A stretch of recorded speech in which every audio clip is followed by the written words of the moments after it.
Fusel robot through this slums to cut their way into a dirty bomb lab, get the medical samples they need, and escape on chopper. First thing Jolly's doing, he's just made himself a soldier, because the first thing they gotta do is blow up that gate right there, because the defusal robot will not be able to make it through. So Jolly's playing smart. He's moving up slowly, watching out for bad guys. Take it easy, Jolly. Be careful. And yep, getting a couple kills. In fact, actually, somebody else, another soldier, was playing the bomb. Now Jolly's gonna move up. Hopefully he'll get that bomb planted. Come on, come on. A lot of pressure. He's under fire. Yes, he nailed it. Okay. Now, it's gonna take 40 seconds for that thing to blow. The enemy team, their engineers can still defuse it. So it's imperative that everybody defend that thing.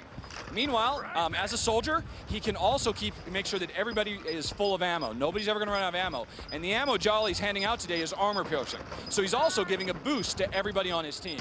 Because that's really what BRINK is all about. Finding ways for players to work together to overcome obstacles. This is not a game for a bunch of lone wolves. This is, we reward players for helping each other. Now, unfortunately, he took too many bullets to the face. Hopefully, a medic's gonna come along and save him. But let's see if that actually comes out. You can actually, while you're down, you can actually watch and see them. And in fact, looks like we got a medic here. Boom, a medic did his job. Jolly can now get himself back up and stay in the fight. Very important. Medics do not automatically get you up, because that can actually be a real jerk maneuver where they get you right up in the middle of enemy fire. You're totally in control. Nobody ever takes control away from you. Now, Jolly's rushed back. We don't need a soldier anymore because that wall has been blown up. So he's going to take over the role of engineer and get this robot moving. Because if they don't get this robot through the streets of Container City, everybody loses. So now while he's, kind of taking it easy, it's kind of a little bit of a lull in the storm while everybody's out on the front fighting, we can actually talk about a couple of other elements of the game. A big one is all the different classes we have. We've seen soldier. We're working on engineer right now. Jolly, buff your gun. One of the nice little perks a level 1 engineer has is he can give himself a golden gun, bump up his damage by about 20-30%, or 15-20%. He can also do that for all his teammates, which is so important that everybody can always help everybody else out. Jolly, run up the wall. Show off. This is another really cool element, parkour.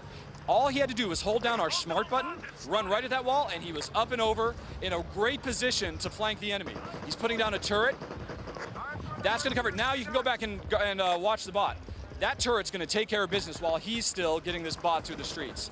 So that's kind of an example of the tactics you can have, in the middle of gameplay. Looks like the enemy are coming to try and slow down that bot. Unfortunately, Jolly is by himself. Oh, and he goes down hard. That's a heartbreaker. And he got flashbanged on top of it to add insult to injury. Now, our system for the way it happens when you die, every 20 seconds, there's a new respawn wave. You get a new chance to come in. You never have to wait very long to get back into the action. And the action always picks up where you left off. It gives you that opportunity, though, for medics to come along and revive you.